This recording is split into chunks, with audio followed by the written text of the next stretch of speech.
So we are coming up to the end of Q1. It is the end of March. And if you're like most people, you set goals and intentions at the start of the year. But things have changed. It's been 3 months. Maybe some opportunities have come up. Maybe some things have happened, good and bad. And this is the perfect time to kind of take a look at where you're at 3 months into the year and make some changes, set some new goals, make some adjustments, and also just take stock of how things are going. So in this video, I'm going to share a quarterly review and planning process that I've been using for quite a while. I'm going to be diving into the template that I'm using. If you want to download this, there is a Notion template. You can find the link in the description of this video.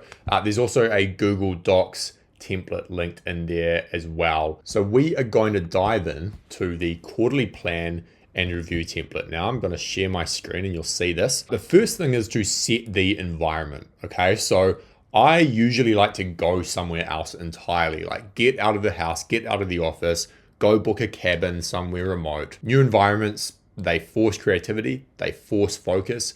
I find it really helpful, but unfortunately life is busy and I didn't plan ahead. So that won't be happening this time. But during Q2, during that review, I will for sure be booking something remote, some sort of cabin or Airbnb where I can go to and it's just completely calm, no distractions, and hopefully a nice view too. If you can't do that, you might want to consider going to a coffee shop or something like that where you can just get out of your normal environment. The second thing is to block out the time. I strongly recommend that you do this planning and review process in one session or at least all in the same day. Normally it takes me 3 to 4 hours to do this well, which may seem like a long time and you might be like, well, 3 to 4 hours, I could put that towards something else. But when you consider the fact that it's 3 to 4 hours that might make your next quarter, your next 3 months, like 20, 30, 40, 50% more productive, then it becomes super high leverage work. The third thing is to have zero distractions. You want to be in flow for this because you're engaging in deep introspection and thinking, and anything that takes you out of that mode is the enemy. Now, when it comes to tools, if you're using pen and paper, then use pen and paper. If you're using a digital tool like Notion, as you can see here, then use that. But if you are doing this on your computer, then block out distracting websites. Use an app like Self-Control on Mac to make sure that you don't just pop onto Twitter or pop onto Facebook and get distracted. And finally, have a coffee or 2 or 3, depending on how bad your addiction is. I normally have 2. All right, so now that you've set up the environment, the first step is to do a journal and sort of brain dump. This is a free form journaling process. You're basically just going to write what's on your mind. You're going to look back or think back over the past quarter and just journal. There's no structure here. You can write whatever you want. It can be as long or as short as you want. If you just want to jot down a few bullet points, do that. If you want to write 2,000 words, do that. Just take some time to journal, to put your thoughts onto paper or into Notion or whatever you're using. For me, I spend about 10 to 15 minutes doing this. Maybe I'll write, 400 or 500 words, nothing intense, nothing over the top, but just some free form thinking laid down. And I also don't care about how well it's written. I just dump it all in there. The second step is where we really get into the weeds and start getting specific. So this is where we review the last quarter. And there's a bunch of questions here that are very useful to answer. So the first one is, did I achieve the goals I set out for this quarter? And so you'll list out your completed goals, your non-completed goals, and then ask for those that I didn't achieve, why didn't I achieve them? What got in the way? And then were these goals challenging enough? Were they too easy? Were they too difficult? You want to answer that question because it's going to put you in the right frame of thinking for planning out the next quarter's goals. For example, when I look back at Q1, my goals were a bit too easy. I don't feel like I was challenged enough. And so I want to push harder in Q2. Next, what were the biggest wins? And you'll see these are toggle lists in Notion, so you can just go in and type underneath. What were the biggest wins? What were the best things that happened? What were the things you achieved? What were the best decisions that you made? I find it helpful to think back through my decision making, looking at where my judgment was good and smart and where it wasn't, so that I can get better in the future and make better decisions. Were there any other memorable moments? List them. This one takes a bit longer to answer. I recommend spending some time on it. What are the people, activities, habits, tasks, and projects that energized me? So for example, you might have someone in your life or multiple people who energize you, who when you spend time with them, they give you energy. You come away from it feeling inspired, feeling like you want to go work or create or whatever. And then there's probably certain activities and tasks that energize you as well. Maybe it's making content. Maybe it's writing. Maybe it's something else entirely. And maybe that goes for projects as well. Maybe you worked on specific projects where you just wanted to keep working and keep working and keep working because they energized you so much. And then also habits. What daily or weekly systems gave you energy? For me, it's exercise, it's getting sunlight, it's sleeping well, just basic things like that. And then the next question is, what drained me? Who are the people?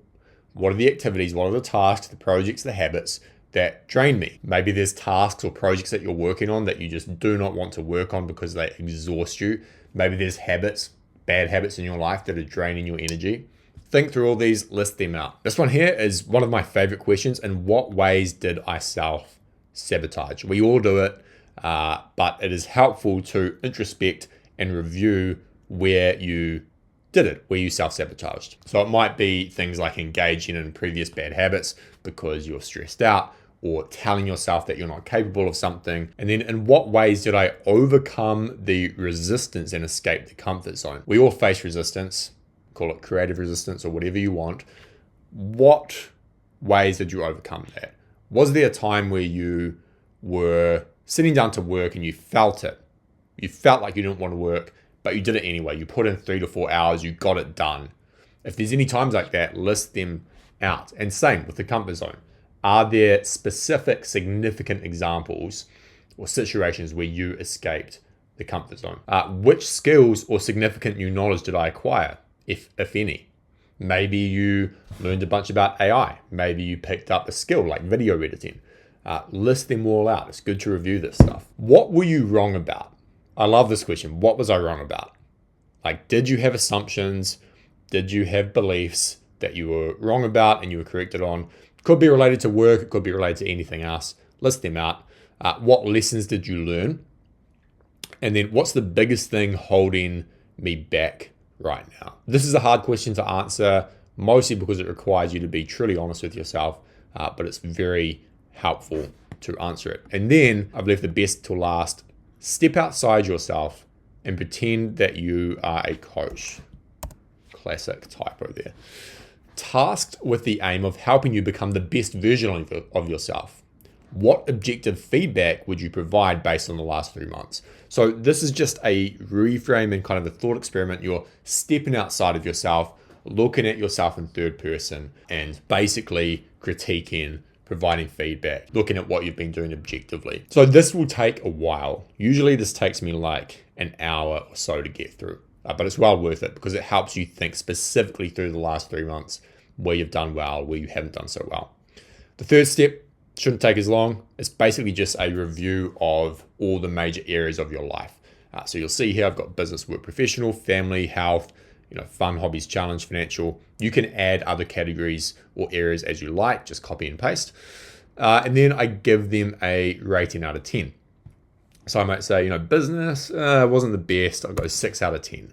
And then, and why this rating, I'll explain why. I might say, well, I launched a product, it didn't do so well, and it was my fault because I just didn't put the time in to make it better or improve the messaging or the marketing, so on and so on and so forth. And then we move on to the planning phase. So this here, the first 3 steps is sort of the review phase, and now we have the planning phase where we look at goal setting. Now, if you have annual goals, if you've done some sort of annual review and planning process, then now's the time to kind of pull that document up and have a look at it while you are planning out your next quarter's goals. So what I like to start with is asking myself, what are all the possible things that I could do this upcoming quarter?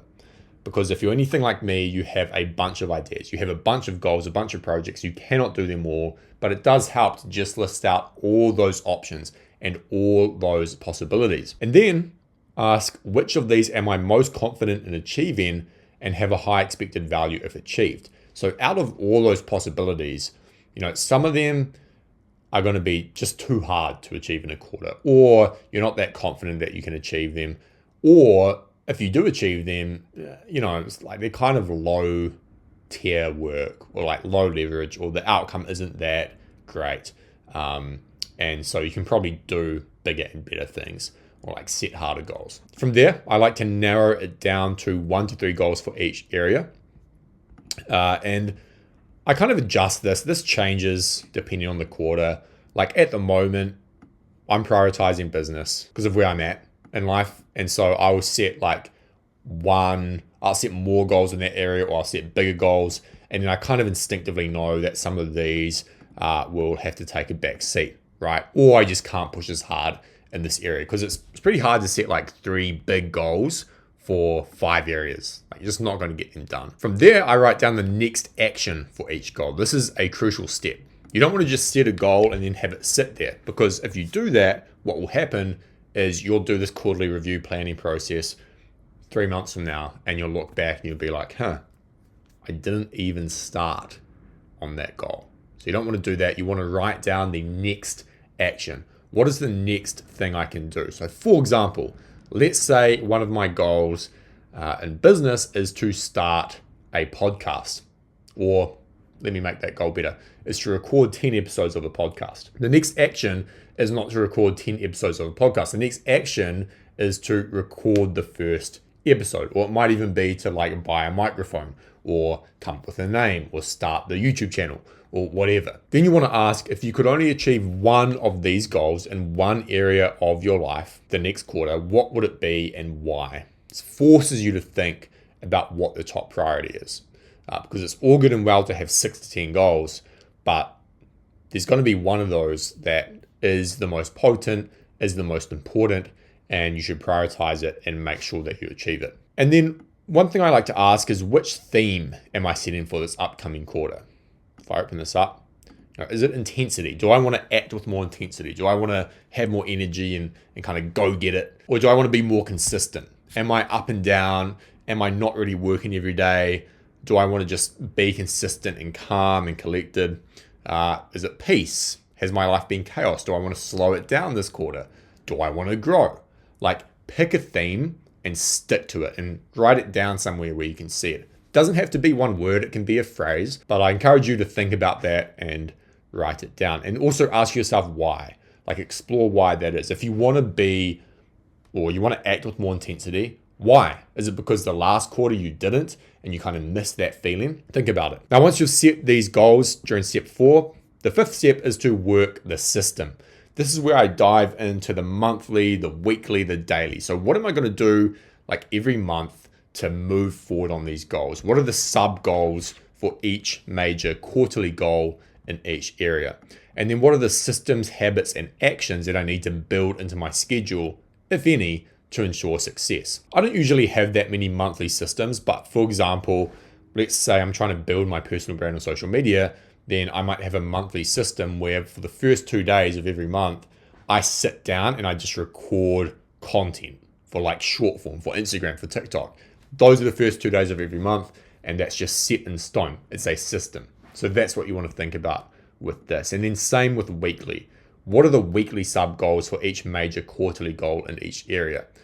You might not be able to think through this straight away, and you can't always just break up a quarterly goal into a week, but if you can, then write it down here, right? So if my goal is to drop 5 kgs, or whatever that is in pounds, like 12, then I would break that down into like 12 weeks, divide it by 12, essentially. So a pound a week or something like that. It's not something like that. If it's 12 pounds, it's exactly 1 pound a week.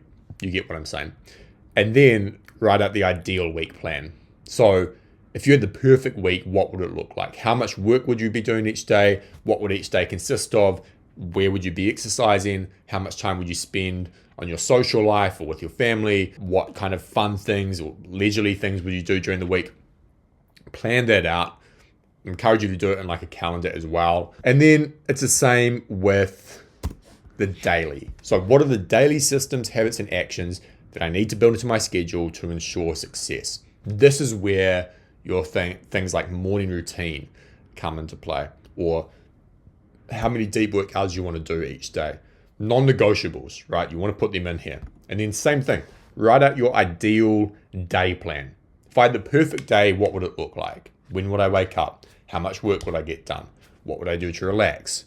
So on and so forth. And that's basically it. That is the 5-step quarterly review and plan process. So encourage you to check that template out. Like I said, make it your own, but do schedule out the time to go through this or someone else's template. I don't care. What I care about is that you do this because it's super powerful. I've been doing it for years and it's absolutely helped me, move forward, build momentum, and make sure that I'm working on the right things. Thanks for watching. I'll see you next time. Cheers.